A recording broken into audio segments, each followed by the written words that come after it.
Hello friend, good morning. কেমন আছো সবাই? নিশ্চয়ই ভালো আছো। আমি কিন্তু খুব খুশি আজকে। দেখো, আমি চলে এসেছিলাম এটিএমে। কেন জানো?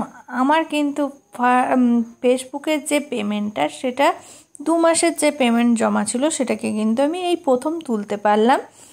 কেন জানো তো? আমি তো পেমেন্ট অনেক দিন আগেই পেয়ে গেছিলাম। তোমরা সবাই, তোমাদেরকে বলেও ছিলাম আমার একটা ব্যাংকের সমস্যা ছিল, তাই জন্য পেমেন্টটা তুলতে পারছিলাম না। কিন্তু পেমেন্টটা কিন্তু অবশেষে আমি তুলতে পেরেছি। আর তোমাদের সঙ্গেও শেয়ার করছি যে পেমেন্টটা পেলাম।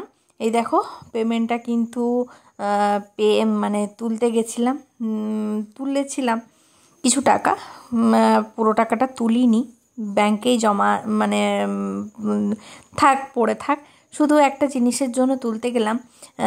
একটা ঠাকুরের কাছে আর্জি ছিল, তাই জন্য সেটা পূর্ণ করার জন্য সেই টাকা দিয়েই প্রথম কি কিনবো, এই জন্য চলে গেছিলাম। ফার্স্টে যদিও বা এখানে গেছিলাম অন্য একটা কারণে, কাপড় দোকানে। তারপরে চলে গেছিলাম বালাজিতে গিয়ে, যেখানে আমরা প্রায়ই মোটামুটি এখানে গ্রামে গয়না কিনে থাকি, যেই গয়না দোকানে, সেখানে গিয়ে কিন্তু কি কিনবো ভাবছিলাম। যদিও বা দেখো, তোমাদের সঙ্গে শেয়ার করছি, ঠাকুরের জন্য বেলপাতা কিনবো। এই দেখো, বেলপাতাটা নিয়ে নিচ্ছিলাম। ঠাকুরকে দিয়েই দেওয়া শুরু করলাম। কেন বলো তো? প্রথম পেমেন্ট ঠাকুরের জন্যই সম্ভব হয়েছে, যেটা জিনিসটা সত্যি কথা বলতে, ঠাকুর না থাকলে আমি কোনো কিছুই সম্ভব করে উঠতে পারতাম না। আর অনেকের কথা, অনেকের সব কিছু শুনেও যে আজকে ফেসবুকের পেমেন্টটা পেলাম, এটাই আমার কাছে অনেক ব্যাপার। আর নিজের টাকা রোজগার করা, সেটার আনন্দটাই কিন্তু অনেক আলাদা। তাই জন্য যাই হোক, পেমেন্টটা কিন্তু তোমাদেরকে সবার সঙ্গে শেয়ার করলাম, ঢুকে গেছে। কত কি পেমেন্ট সেটা যদিও বা বলবো না। তারপরে দেখো, বলাটা বারণ, ফেসবুকের নিয়মের গাইডলাইনের বাইরে। তারপরে দেখো, নিয়ে চলে গেছিলাম।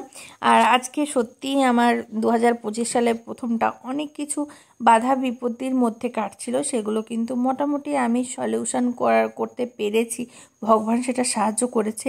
এবং তোমাদের ভালোবাসায় যে আজকে মোটামুটি টাকার নিজের রোজগার করতে পেরেছি, এটাই আমার কাছে অনেক কিছু। এইভাবে তোমরা আমার পাশে থাকো, যাতে আমি আরও নিজের পায়ে দাঁড়াতে পারি, নিজের কিছু শখগুলো নিজের টাকা দিয়ে পূর্ণ করতে পারি। সেটাই তোমাদের কাছে চাই, যে তোমরা আরও ভালোবাসা দাও। যেটুকু মোটামুটি ভালোবাসা পেয়েছি, বা যেটুকু মোটামুটি তোমাদের কাছে দিচ্ছ, তার থেকেও বেশি দিও, যাতে মোটামুটি একটা জায়গায় দাঁড়াতে পারি। তোমাদের কাছে এই আর্জিটাই করছি যে ভালোবাসা দিলে তো মানুষ ভালোবাসা পায়, বলুন।